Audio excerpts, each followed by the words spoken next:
Hey everyone, welcome back to this week's edition of the P&L IRL Podcast. I am your host Luke, and with me as always my co-host Pat. Hello everybody. Hey, we are so glad you are back. It has been actually a little bit because our last episode was pre-recorded. So we are happy to be back and share with you some good stuff this week. So Pat, what's been up with you lately? What's been going on, dude? Oh my gosh, well, happy to be back live. Pre-recording that was a little odd, especially when things went down. Yeah. But the preseason has started. Checked out a little bit here and there. I don't put a lot of stock in preseason. It's random teams win random games. Baker Mayfield throws crazy touchdowns that will never be a touchdown in real live season. But, I mean, realistically, the Titans got beat. I know you're a big Titans fan. They did. The Lions are winless. Have a winless season in 2008. Let's see, but they won all 4 preseason games. Yeah, I put that in the notes, which is why, like you said, I don't put any stock in the preseason. I said the Lions went winless in 2008, so that was their winless season. But they did win all 4 preseason games. So the hype in Detroit was super high coming out of the preseason, and then they lost all of their regular season games, and it meant absolutely nothing. The only thing that we both, I think we talked about today even before this, was the injuries, man. Darius Juice is out for the Redskins with a torn ACL. He's done for the season, so the rookie running back there, who figured to be a big factor in their running game, and you mentioned a Colts wide receiver was out too. I don't know if he was too big of a deal. Maybe you know more than I do. No, he was our draft pick. He was our rookie. I'm going to be honest, I can't remember his name off the top of my head, but I feel like there's been several ACL injuries already, and we've had most teams their first preseason game. Several have not. They'll play this weekend. But even before games started, there was people in practice tearing ACLs. It's just something's up. Yeah, I agree. It seems like the injury always in the beginning of the season when we hear about it, that tears you down for the whole year. We saw Andrew Luck returning. That was good for the Colts. Obviously, Colts getting the win over the Seahawks. Looking good, but again, I think like we both said, it's just the preseason. We don't really put too much stock in that. Other things that are new in the video game world, the Red Dead Redemption 2 trailer was released. Pat, you told me you never played the original game. I didn't, but this one looks incredible. Was released. It was very well done. They already are telling us what the next gameplay trailers will include. The story seems great. The interactiveness, the engagement the game offers seems very interesting. The options that you have, whether you want to just start fighting somebody or maybe try to talk somebody off a cliff. You get options of how you handle situations. You get to be Overwatch Deadeye. That's what it reminded me of. There's a line in there, just like the guy says in Overwatch. What is it? It's high noon, maybe? High noon. It's high noon. It's high noon in the Wild West and Red Dead 2. I agree with that. Now, I watched that gameplay trailer and I was hyped. I like what they're trying to do with the Old West meets industrialization. As a history buff, that to me is a fascinating thing. It's almost like this dying breed of the cowboy. I think that's kind of interesting. And I love that. I think that's a really cool dynamic that they're going to bring in. The graphics look beautiful. They've got a new story, got a new protagonist, Arthur Morgan. Kind of bummed it's not John Marston's son. If you know John Marston from the first game, you obviously know it's not going to be his story, unless it was a prequel, because he gets killed in the first game. Odd that the main hero of the first game actually dies, but not too many games do that. But I think it's a cool idea for the story. Like you said, diffusing and escalating conflicts, so you can just kind of walk by, hey, mind my own business. That's a cool idea. And like you said, the game is being released on October 26th, so the hype is real. We've been waiting 8 years for a new Red Dead. It's been a long time. So as we get closer to October 26th, I'm sure you and I will talk a lot more about that. What's been going on in your life lately, Pat? Well, it's back to school season, so Kelly my wife teaches for college, so she is actually prepping. She's putting together notes and PowerPoints, and she teaches math. So she's been working, pre-taking tests and doing homework. Work is still interesting and crazy. Mm-hmm. I work in import logistics, and not to make this political at all, but when our government starts announcing new tariffs of 25% increases, that really scares a lot of people. So they have been shipping like crazy to try to import things before new tariffs go into effect. So that's been wreaking havoc on my job, because we're trying to get space on the same boats with the same containers, and there's only so much room. Our baby's second tooth is starting to come in, so oh boy, whenever that happens, there's just one horrible sleepless night for both of us, because he's screaming, and someone deals with it like half the night, but you can't really sleep, and then you switch. Oh, so that's just rough. You don't have that fortunate experience yet in your life, but if someday you do, I hope you enjoy it. I think you are helping me have reasons not to do that and experience that feeling. But we've only had 2 nights like that in his whole 8 months. That's he great. Just turned 8 months today. Wow. We've had 2 horrible sleepless nights since he was born, so I can't really complain. That's great. No, that's awesome. That's absolutely something that you guys should be looking forward to and proud of. With your little one, he's adorable, and I love always seeing the pictures of him on social media and stuff. That's awesome, man. Cool. Well, for me, I've been getting ready for work again. I start back up at the end of this coming week, though I've already been in planning, writing curriculum, things like that all summer, really. I'm excited. It's been a ton of fun setting up a new room and stuff in my school. Tonight we went to some food trucks. That was cool. That could be a topic for a podcast, and just the rise of food trucks. They're super cool. And the town that we live in had a nice little music kind of get together social with some food trucks. It was nice.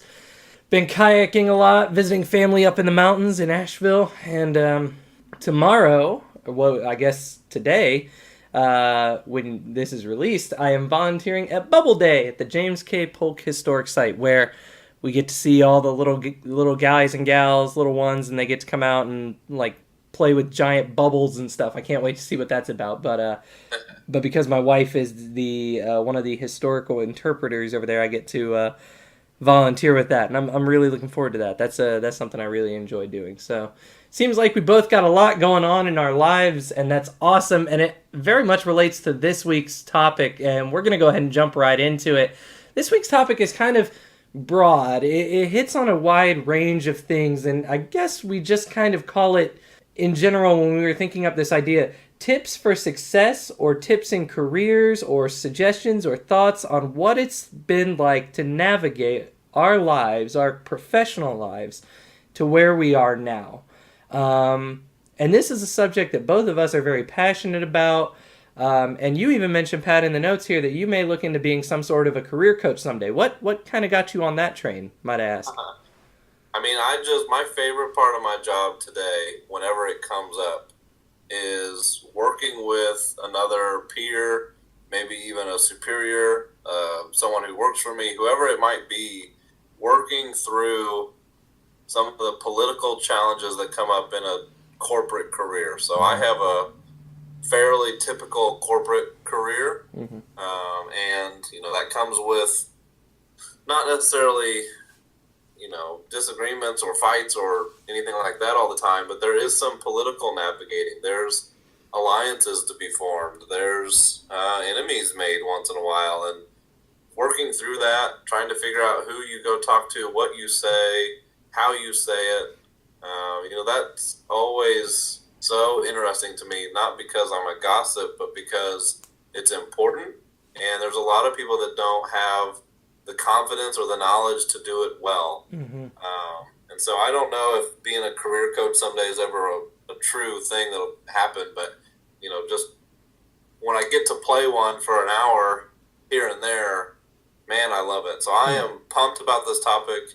I love hearing about the reasons people think they're successful, or what other people have told us in TED Talks or articles, because there's something to be learned from everything. Whether you follow it, whether you believe it 100% is up to you. But there's something to be learned from everything that we may hear, that we may talk about, or even that we just experience day to day. Yeah, absolutely. And I think that's a great place to start this conversation. That was our first bullet point in our notes here. Is the question kind of posed to us as, what is success? And the only thing I could think of is that success looks different for every single person. Success in baseball is hitting the ball 33% of the time. Now, if you're a quarterback and you only throw 33% completion passes, tell me how long you're going to be in the NFL. But if you're a professional baseball player, 33% is Hall of Fame worthy. So success is different for every single person. That applies in your personal life too. If you value family more, if you value your career more, if you value, some people do if they value money more, and wealth and materialistic things, that's completely fine, and that's up to each individual person. At the end of the day, I think for me in the notes I wrote here that for me it's about as being as good as you possibly can in the endeavor you are striving towards. And I think you had some similar thoughts, but I'd like to hear what you think about that, Pat. Yeah, I mean, like you said, it's different for every person. And so for me, I want to be able to provide for my family. So I have a wife, I have a son, I have dogs, and I want to provide for everyone in my family as best I can. And that does bear a financial piece, so I do have a motivation of money today. It's not the number one motivation by far, but it is a primary one. I also want to be able to spend time at home. So in my mind, providing for my family is not strictly dollars. It is also with my presence, just generally being around for my kid's first tooth, for his first steps, for the first time he crawls, trying to be around as much as possible to have that presence for my wife and my son. Those two things balancing are my primary definitions of success. So if I can comfortably provide for my family, take my wife and my son to Disney World like she wants to do, we'd go every 6 months if we could. But, I want to be able to afford that and not worry about it, not stress about it, not necessarily go into debt because of it. So that's what success is to me currently, and I do suspect that will change as my son gets older, as I get older, and just the goal changes. Yeah, I think that's a really good point. I think your point on the issue of money, obviously with me being a teacher, I'm very adamant, like you are, I think too, that money doesn't define success. It is more of a means to an end. It is a part of that process. If money comes along with your career, that's great. If you become the next billionaire, that's amazing. If you don't, but you find success and you find reward in your career, and you find your family and everybody to be able to be provided for while making the amount that you do, that's completely okay too. That's success as well. So I think that you're completely right. That doesn't necessarily define success. I think sometimes we get caught up on that, if I'm not making big bucks, I'm not successful. Well, not so much. It all depends on, like you said, your individual needs and your wants. So Pat, what does your career look like so far? We kind of wanted to talk about just a little vague outline of our careers and how we got here. So we talked about this topic. Sure. So I went to Indiana University in Bloomington, same place you did. We think we talked about that the first podcast. But, I went to the Kelley School of Business, majored in supply chain management. So what that means is I wanted a job where I was responsible for the transportation of goods from one place to another. That's the oversimplified version of what I do today. So I actually started as an intern between my junior and senior year at my current company. I worked through my senior year part-time. They gave me a laptop and I did work from school from my apartment. But then when I graduated in 2013, I got a promotion essentially to be full-time. So they said, hey, here's your new salary. We want you to work here every day, full-time. Here's your responsibilities. So I consider that promotion number one because I actually technically never stopped working for them. So I went from intern to a logistics coordinator. I spent I don't know, I think 10 months doing that. I was okay at it, and I gave me a senior logistics coordinator title.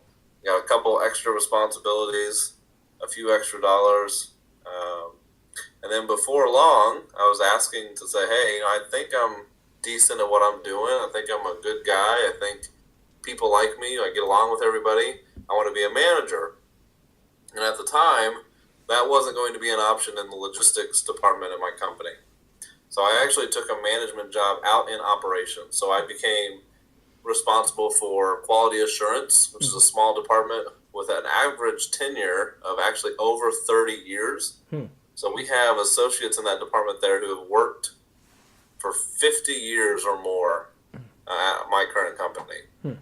So I am, the 24, 25-year-old kid, and I have people working for me now, a supervisor who's, a little older than I am. She reported to me, and then associates that reported to her who had literally worked at this company since high school and will continue to work there until they just don't feel like it anymore.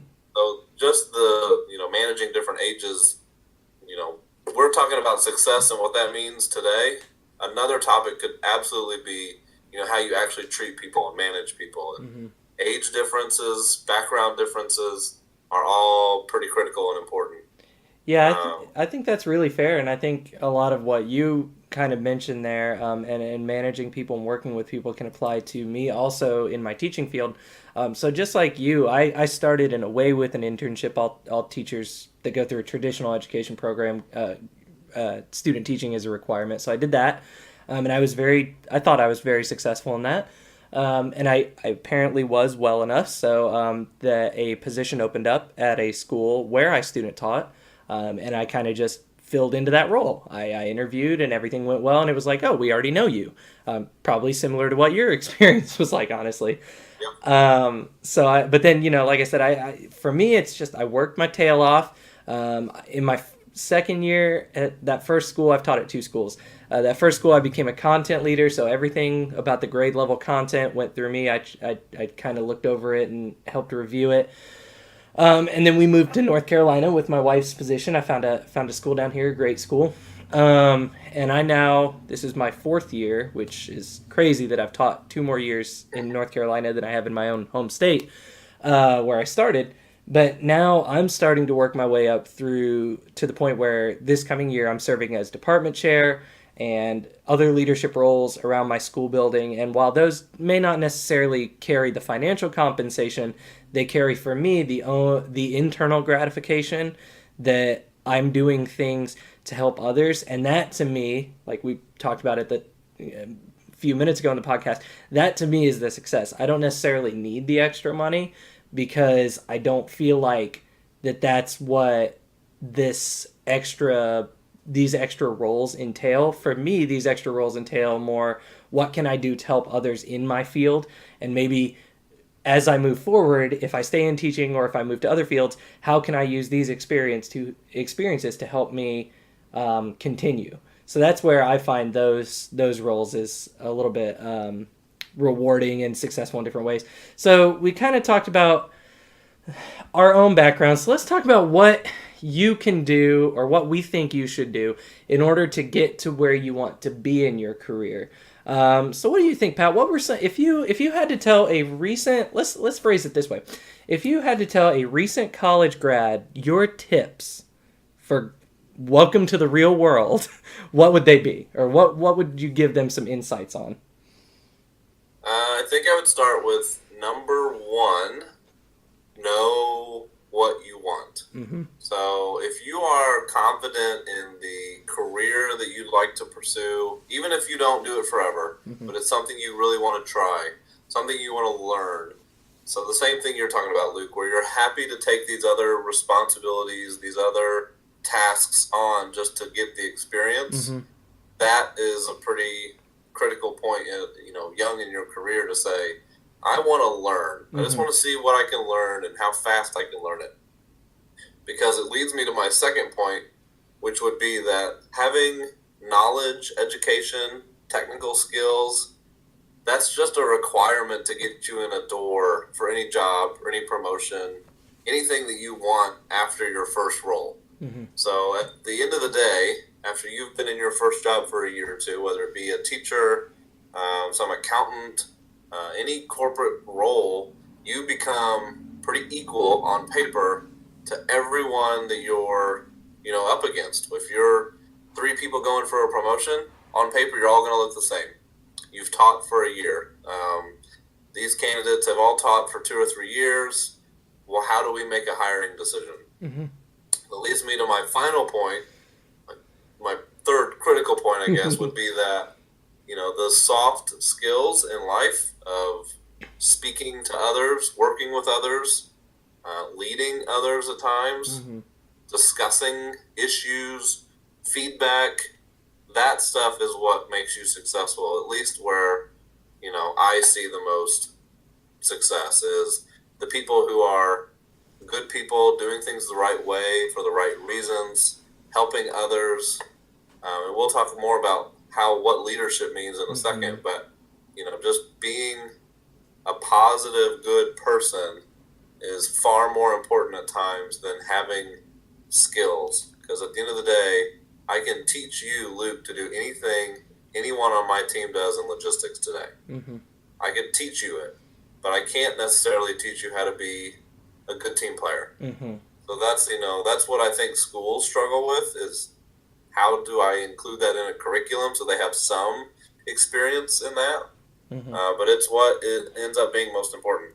Yeah, I think you're completely right. I think that's a very difficult thing to teach is how to be a team player in a very individualistic society. Sometimes it seems like that is a challenge. But I think you're right. A lot of what you just mentioned is, and this was something I even thought about as we were looking at these topics, how similar our ideals are, albeit in very different fields, logistics versus education, very different fields, but very similar thoughts on many of these processes. And as you said, your own personal disposition and your positivity and your encouragement and your being a good leader and your team playerness, all that stuff is stuff that I would say factors into my own experiences in teaching and my own kind of progress through in my 6 years of doing this, that I've kind of seen as like, these are things that successful people do, not only in my field, but in other fields as well. So I think this is a good point to transition to. I found an article from the CEO of Lifehack, and I'm going to post a link in the description down below. And this article has all kinds of tips for success. And some of them I agree with, some of them I disagree with. We'll talk about this, and then we'll talk about leadership, and we'll wrap our podcast up. So a couple of things in the article that they talked about was things like not being afraid to fail, focusing on the things you love, and making sure that you set goals that are attainable but not too low. A quote that the article had that I thought was very powerful. It's, quote, the greater danger for most of us lies not in setting our aim too high and falling short, but in setting our aim too low and achieving our mark. And that's from Michelangelo. And that was the first thing that they pointed out as a detriment to success. If we set our goals too low and we achieve those goals, well, then where do we go next? Where's our next step? We want to look at the future, the big picture, but I struggle with that too because we also don't want to miss the fine details. You want to make sure you're hitting on those small goals in the attempt to reach your end goal, if you have an end goal, because your end goal can change. You're going to change as an individual if you want to stay in logistics or if you want to go into a different career, or anybody. So I think that there were some interesting points in that article. Some I agreed with, some I disagreed with. Did you have any thoughts on that, Pat? Absolutely. So you mentioned, where do we go from here when we miss a goal? So one thing I want to add to anyone who's relatively new to the working world, a career, is your first few years, and I say years purposefully, is, learning. You get paid in experience a lot of times, and it's nothing that anyone wants. You start to feel like you're being undervalued, like you're being underpaid. But at the end of the day, experience is still a very valuable resource. And so what failing means is you get more experience. You learn something. We have different views on this in our company. We have some leaders who are, a little more modern in the ways of thinking that, titles don't matter. We're all equal. We just have different responsibilities, that kind of view. We also have the more typical, just older generation of I'm the boss. I'm going to tell you what to do. If you have any questions, let me know. But for the most part, I already know I'm right. Mm-hmm. So just go ahead and go do it. And so no matter what that is, you have to respect it, mm-hmm. and you have to learn from it. So if you have a leader today who's just a boss, just mm-hmm. a stereotypical boss, you're going to be challenged to maybe have them see the light of a new way of doing things, and you're going to fail. You may fail multiple times. And that's a different failure than I did ask someone to complete a task and they failed at that task. I'm never going to be upset about that. Mm-hmm. However, if I ask you to do a similar task next month, because it's a monthly repeating task, whatever it is, and you fail again, and the third time, and the fourth time, I'm going to start wondering, probably way before the fourth time, are you learning something from this? Mm-hmm. I'm not asking you to do this just because I don't want to do it. I'm asking you to do it because it's best for your development. Mm-hmm. It's best for you to learn this, whatever it is. So your repeated failure is making me a little uneasy. Why are we having these repeated failures? Are you not interested? Are you not being challenged enough? Or do you just not care? It's any one of those things and potentially more. But, that's something that a good leader will then get to the bottom of. What's going on?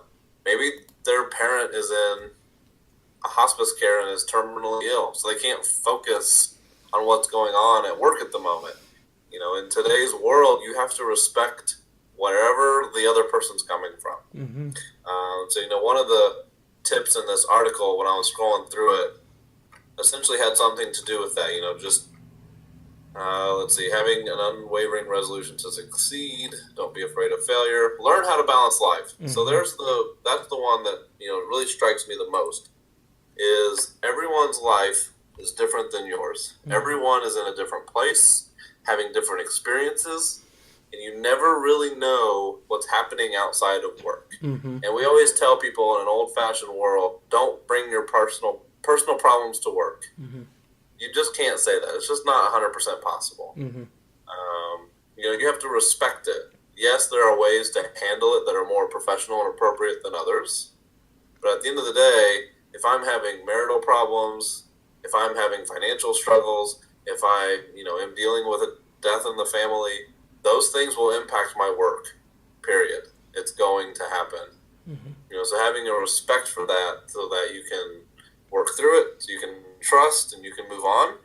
That's some of the more important things that I get out of that article of how everyone ends up being more successful. Mm-hmm. Luke, what did you think of that article? Because I could talk about this topic all day, so you got to stop me. Yeah, no, I think we both could. I think you're completely right. I love a lot of what you said, and as you were talking about failure, I just want to go back to that point real quick. It sparked a quote in my head from John Wooden, and I had to look it up. I'm a sports guy, y'all know that. Failure itself, or failure is not fatal, but failure to change might be, and that's from John Wooden. And that is a quote that resonates with me because, like you said, if you make a mistake, that's okay. If you take a risk and you're not successful, that's okay. But if you don't learn from it, that's where it's not okay. If you continue to fail because you're stuck in that mindset or because you're stuck in that rut and you can't think of any other way to approach this problem, then that's where you're going to get stuck, and that's where I think problems are going to come down the line. I think if you can adapt, if you can say, okay, this didn't work, maybe next time I'll try it this way. I can't tell you how many times I've taught an activity or a lesson, and I like to think of myself as a fairly decent teacher, and it's just not been as successful as I wanted. But the next time I teach something, I'm thinking, okay, what can I do to improve this? How can I change this? And I think that if you're not thinking that way, if you get so defeated on yourself, that's where you lose. It's the same thing in sports. It's the same thing in life. I mean, if you get so wrapped up on the failures, you're not going to see the successes, and that's where you see growth. The successes are where you see growth, not in the falling backwards. Because we all fall backwards. If you think we don't, you're crazy. So I think that is a really important point you brought up. The difference in leadership styles. I think the word leader is different from the word boss, and I think you hit on that very well. And I think balancing work life is a really important thing, and just the positive mindset. I think we're going to talk about this here in just a second, but the positive attitude that you convey, but also understanding that, look, someone may have a really tough time going on right now, and no matter how positive you're trying to be, they're not going to be able to get that because they have so many other factors playing in their lives. And so I think the best thing you can do in that situation is to just support them. You don't have to be like in your face, bubbly, happy, positive all the time, but just to support that person, say, I'm here for you. I may understand, I may not understand, I may not be able to understand, but I'm trying to understand and meet you where you are and help you be successful in whatever you're attempting to do.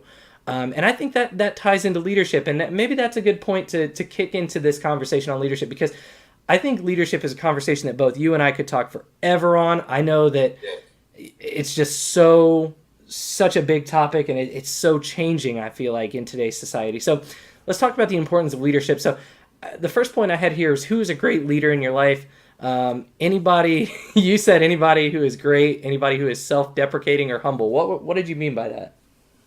So a good leader in my life today is, I have a few of them, and I won't name them specifically, but there are the people that are of high title, probably high pay, if I had to assume. They have stature. They are important. They're known. Yet, if you met them tomorrow, you might not know it. You wouldn't guess it, because they understand that they worked hard to get where they are, and they had people to support them and help them get there along the way. Now they're looking back and saying, how can I help my team get to this same point in life? There are people that the title doesn't matter. I just have different responsibilities than someone with a different title. Who cares? At the end of the day, the job has to get done. At my company, we need to sell clothes. So if we can all help sell clothes, then let's all help sell clothes. It's not rocket science at the end of the day. Just because I have a senior manager title and someone else just has a manager title does not really mean a lot, and it shouldn't mean a lot.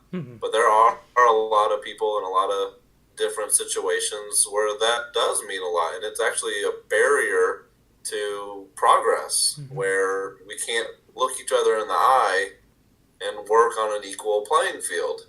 If you don't respect me because I'm subordinate to you, it does not make me respect you as my boss or as my leader. So, the way you handle yourself, the way how your humility shows, that goes a long way in making what I say is a great leader. And I look back on a lot of the more famous leaders in the world, like Steve Jobs or Elon Musk or Bill Gates. They all had their own different qualities. So Bill Gates had the technical skills far ahead of his time with Steve Wozniak, and they created a product that no one could replicate and everyone had to have. It just became necessary. So that was their way of being successful. Elon Musk is more of a visionary. He says, look, I want to send rockets to the moon, and I want people to be able to afford it. That's just unheard of. And he says, we're going to make it happen. Let's figure it out. We're going to hire the best scientists. We're going to hire the best leaders, the best mechanics, whatever we got to do.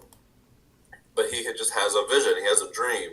And he allows you, as an expert, to work on it. So there are different ways of getting there. But at the end of the day, to me, what's important is someone who's humble enough to say, what can I do to help you? Yeah, I think that's really it right there too. And I think that is a really good, going back to the idea of the difference between a leader and a boss, I think that's really a great way to say that is, what can I do to help you? I think great leaders are always thinking, what can they do to help others? And in my notes here, I put, to me, leadership is the idea that you can get others to achieve something. And when they're done, instead of me saying, look what me and my team, look at what I did. I made this. I helped make this. That's what a boss does to me. But a leader says instead, they look around and they look at all the people that helped them get there, and they said, look at what we did. Look at what you all did. You all made this happen. And in many ways, a leader kind of sets the stage and then supports and lets I'm equating it to like Shakespeare, lets the play out. They're kind of like a director in some ways, where they're there offering tips. They're there offering, hey, we could use this here. I can help build this. I can do this part. Can someone help me? So they're involved in the process. They're doing, and I think you put there right underneath that, you said one step further, look at what they did, not even what we did. Yeah, I think, one of my favorite leadership speakers is a guy named Simon Sinek, Sinek. Look him up. Yeah. And, his most famous speeches revolve around 2 or 3 primary topics.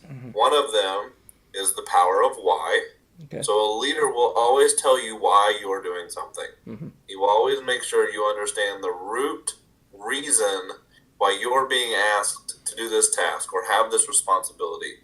Help you see the big picture and how you fit into it. Because you inherently, most people want to make an impact. They want to have a say in what goes on. They want to have, truly felt meaningful task that they're completing. They want it to mean something. People don't like to do something just to do it. Right. So the importance of why.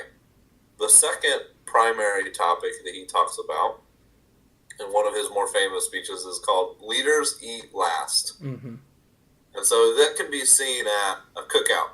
For example, the grandpa or the dad, the patriarch of the family, cooks on the grill, puts all this meat together, people bring sides, and who typically eats last? The guy who did all the cooking, the dad, the patriarch. Typically, they say, look, you all eat, make sure you all eat, then I'll eat. So as a leader, what that means is I have 2 people on my team today. Those 2 people I always want to be put in a position of success before I am. What can I do to help them be as outgoing or as successful, as complete as many tasks as possible before I even consider myself, what can I do for me? And so that goes a long way, because at the end of the day, if your team is successful, you will inherently be successful. It's not that you have to take credit for it. It's not that you have to tell people about it. Right. It will just be known when your team is completing all these great things. So Luke, if you someday create the greatest educational system in the whole country, changes the way they teach because of something you came up with, people will still give partial credit to your principal or your superintendent naturally, just because they put you in a position to do that. They gave you the resources. They gave you the support. Whatever they had to do. Even if you end up a billionaire because of it, they'll always have a small piece of that credit, whether they say anything or not. That's what a leader is. Yeah, I think those are, again, very, very good points. And I've always, similar to what you're saying, I've never heard of Simon Sinek, but now I'm going to check this guy out. And I'll post a link if I can find one in the description. Those are some very powerful things, and that's the way I've always approached leadership. It's not necessarily me, it's you, and it's the team, and what can we do, and it's leading from the back, and it's, hey, I'm here, I'm gonna, here are our tasks, who do we think has the strengths, let's delegate, let's work together, let's maintain a positive attitude, let's be consistent. If we have successes, let's all be successful. Let's celebrate our successes. If we suffer setbacks, let's all reflect and let's grow from those setbacks. Let's not dwell on them. Let's not become negative Nancy's. Let's learn from our setbacks, and let's take them and figure out what we can do to solve this problem in a more effective way, or to create something better, or to fix whatever is going awry. I think that consistency and reliability are really important too, because, like I said, you want to celebrate the successes. You also want to, a good leader will take the fall, and honestly, a good leader will be the one to take the fall first, and say, "Hey, this is on me. Put it on me. My fault. My bad." And it's really, I don't know why, it's very difficult for us in human nature to sit back and say, "My bad." But I equate this to I equate everything to coaching. I'm sorry, but I equate this to coaching baseball. If I'm telling a kid, if I give them the sign to steal and they don't go, I get a little frustrated at them because I'm saying, "Hey, I had an idea. Why didn't you follow?" Well, and they say, I didn't think I could make it. And I say, "Yeah, but I thought you could. I believe in you." And so next time, then they go and I give them the sign and they steal and they get thrown out. They get tagged out. They said, "Coach, you told me to go." And I said, "Yeah, my fault. That one's on me. Like, I told you did everything I asked. It's not your fault. It's mine." So it's difficult to accept that failure sometimes. But I think it's something we need to definitely do as leaders, is to say, "Hey, yeah, we're going to celebrate these successes, but we're also going to learn and admit to our failures and try to fix those in different ways." Consistency, reliability with those things, and just communication. You got to keep an open line of communication for any of this to work. And a positive mental attitude, which I think we'll hit on next. But was there any other points you kind of wanted to talk about there, Pat? I think that was a lot of what I was thinking. Sure. I mean, I would just really highly recommend, Luke, you, even in teaching, will learn something from the things Simon Sinek talks about. So he has TED Talks, he has YouTube videos, he has a lot of things. One of the other things, and you're a sports guy, obviously, so we actually watched Miracle, a hockey movie, at work. So we invited supervisors, managers, anyone who wanted to come. We got popcorn, we got drinks. Come watch Miracle with us, and then let's talk about it when we're done. And so some of the things that you see in that movie are very relevant to anything you may do in your life. So the coach went to the Olympic Committee and started out by challenging the status quo. He said, "We always put these NHL players on a team together just because they're great, but we don't ever make them really become a team. So that's why we lose to the Russians every year." And so he said, "Let me put together a team. We'll take college students who have something to prove, who want to be here, genuinely want to be here, and we're going to start practicing now, even though I know the competition is months away." And they said, "We can't do that. We can't do this. What about that?" And he said, "Look, if you want a team that wins, I need them now." And so he finally convinced them. He got them. And then what did he do? He went and got players from Boston. He went and got players from Minnesota. Schools that hate each other in hockey, hate each other. And he put them on the same team. He let them fight it out a couple times. And he put these guys in the position to become better people, to become better athletes, to become more motivated. And then they decided right before the Olympics, why don't we go ahead and play the Russians now? Why wait until we're in a finals competition with them? Let's play them now just for fun. Everyone will love it. And we all know how that story ends. Right. They win. They actually outplayed them. They had the endurance finally. Everything works out. So there's a lot to talk about in that movie. There's a lot to go around for everybody. But the point is, as the coach, he took on all the responsibility. Fail or succeed. It was all on him. And he put his players in the best position possible with some of the best training, some of the best, not the best players necessarily, but with the right people in the right positions to work together as a team and win. And it works. The one last thing I want to talk about, because I think it's important to careers today, even in your world, is this pretend perception that we have a millennial problem. Oh yeah. So Luke, you and I fit into that in a way. Yeah, we do. You're the teachers who've been there 30 years. Look at you. Like, you don't think you have to work for anything. You just want everything handed to you. And in reality, most millennials, according to pretty much any research you find, work just as hard or are just as smart and is just as motivated as anyone else. Mm-hmm. They want the same things your parents wanted, their parents wanted. They want success, whatever that means to them. They want it.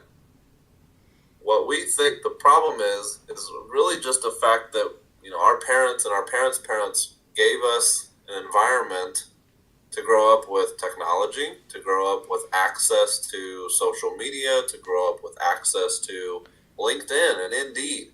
Websites that tell you, look, man, there's a job right here. I can up your pay 20%. You want to come? Who's going to say no to that? Just because your dad and your dad's dad didn't job jump from job to job and make more money doesn't mean they wouldn't have if they had the technology to find the jobs. So what that brings up in my mind is the fact that today the company or the school or the university is more responsible for keeping you as a teacher, keeping you as a person than you are to that company. You don't owe that company anything, and it's not because you're unloyal. It's not because you're a spoiled millennial. It's because you have access with technology that our parents developed to better our lives and better our careers. And so at some point, someone's got to say, look, you have talent and I want to keep you. And I think that's just an important distinction to make, because as a leader, especially if you're a leader who's been there for 30 years, 40 years, you have to respect that. You have to see that guy, that millennial, is not just some lazy bum who wants everything handed to him. He's just different than you because of the environment that he was brought up in. Yeah, and because the very thing that keeps us all moving, the process of time and how leadership changes over time, I think that's completely correct, and I think it ties perfectly into that John Wooden quote I mentioned earlier. Yep. Failure is not fatal, but failure to change might be. You've got to be willing to adapt. You've got to be willing to look at things differently. And you've also got to be willing to adapt a positive mental attitude. And I think this is where we'll kind of wrap up, and then we'll head into our outro. For me, the positive mental attitude is the most positive, most powerful thing you can have. I tell my students, I tell my friends, I tell my coworkers, I tell everybody, if I wake up in the morning thinking today is the best day of my life, guess what? It's going to be. Like, I'm going to try to do whatever I can. Conversely, if I wake up and think it's raining, I'm sore, I'm tired, I don't want to go to the gym, what am I not going to do? Go to the gym, I'm going to sit inside, I'm going to be miserable. I say it, if I wake up and I think today's going to suck, guess what? It's going to suck. So I think adopting a positive mental attitude is a very powerful thing, not only for leaders, but for young professionals in any field. Going in with a positive mindset. Now, there will be times where you feel like that positive mindset is being stopped by others. I would encourage you to seek out what is the concern of that individual, what is the challenge that they're trying to overcome, and reach out and try to help them. Sometimes you'll be able to, sometimes you won't, but at least you're making an attempt. And if you fail, that's okay. You tried. You tried to make someone's day better. You tried to help them. You tried to give them the support, the things they need for success. If that person, either can't or doesn't want to accept that support, that's okay. Maybe they will another time. Be persistent, be consistent. Persistent, consistent, and positive, I think, are some of the big things with positive mental attitude. So, Pat, your final thoughts on positive mental attitude before we wrap this up?